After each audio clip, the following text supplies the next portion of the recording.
Selamat sore, Assalamualaikum warahmatullahi wabarakatuh. Apa kabar nih saudara-saudaraku semua? Semoga sehat-sehat selalu dan damai bahagia selalu di dalam kehidupan sehari-hari. Sore ini saya akan berbagi sedikit wawasan yang saya ketahui ini, yang sangat sederhana ini. Dan saya berharap ini bisa merupakan menjadi manfaat bagi saudara-saudaraku semua, terutama yang mengalami keluhan batuk rejan atau TBC yang sudah parah. Jadi ini bisa bersinergis, selain menempuh dengan jalur medis, juga ini bisa menjadi salah satu pelengkap, atau nanti bila memang sudah merasakan kecocokan bisa diteruskan. Kira-kira apa nih yang mau saya jelaskan? Ini adalah sebuah tanaman yang mungkin sehari-hari bisa kita dapati di lingkungan sekitar kita, saudara-saudara, yaitu belimbing buah. Ini belimbing buah ya, bukan belimbing bulu. Belimbing bulu adalah belimbing yang tidak memiliki bentuknya bulat ya. Kalau belimbing buah ini seperti bintang, yang mana kita ketahui rasanya ya lebih terkesan segar, manis, dan ada juga beberapa yang buahnya masam. Tapi itu bukan yang menjadi bahasan kita. Yang penting adalah daun belimbing dari belimbing yang bentuk buahnya seperti bintang, persegi 5 itu ya. Nah, di balik rasa segarnya, ternyata daun belimbing dan kunyit putih ataupun kencur itu bila dikombinasikan, insya Allah bisa memberikan efek meredakan, meringankan, bahkan menyembuhkan dari keluhan TBC. Karena dia mengandung vitamin C yang lumayan tinggi, juga dia memiliki senyawa zat yang bersifat dekongestan atau ekspektorat, yaitu meluruhkan seputung ataupun lendir di dalam saluran pernapasan kita. Dan juga dia ini dari kunyit putih ini memiliki khasiat antiinflamasi ataupun peradangan. Jadi bagi saudara-saudara yang sedang mengalami batuk, radang paru-paru ataupun TBC, nah kombinasi dua bahan ini sangat cocok ini untuk dikonsumsi. Sangat cocok sekali.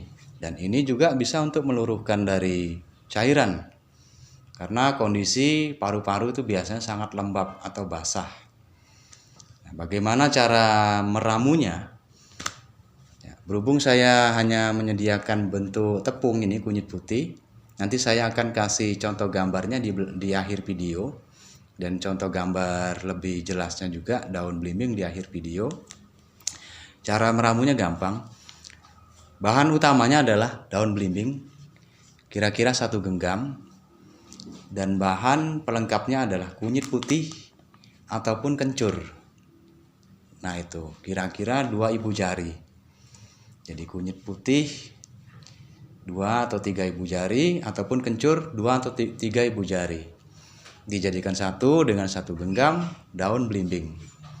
Dan kalau dia berbentuk masih buah utuh, kunyit atau kencur tadi, itu dikeprek dulu mendekati agak hancur.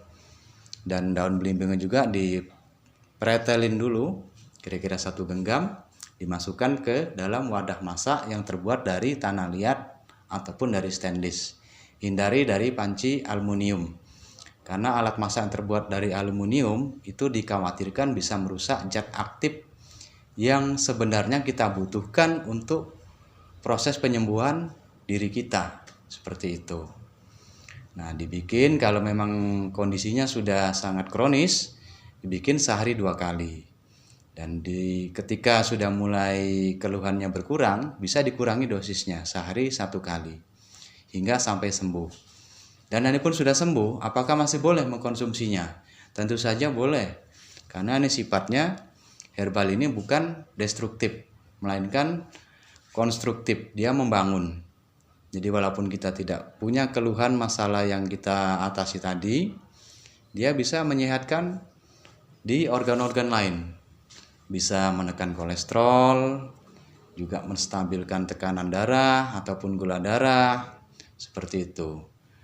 Dan yang sangat penting adalah keyakinan kita terhadap Tuhan melalui perantara ini, juga menjalani pola hidup sehat, yaitu olahraga teratur, hindari stres yang berlebihan, pola makan yang sehat, hindari kolesterol ataupun gula ataupun yang sangat merugikan diri kita.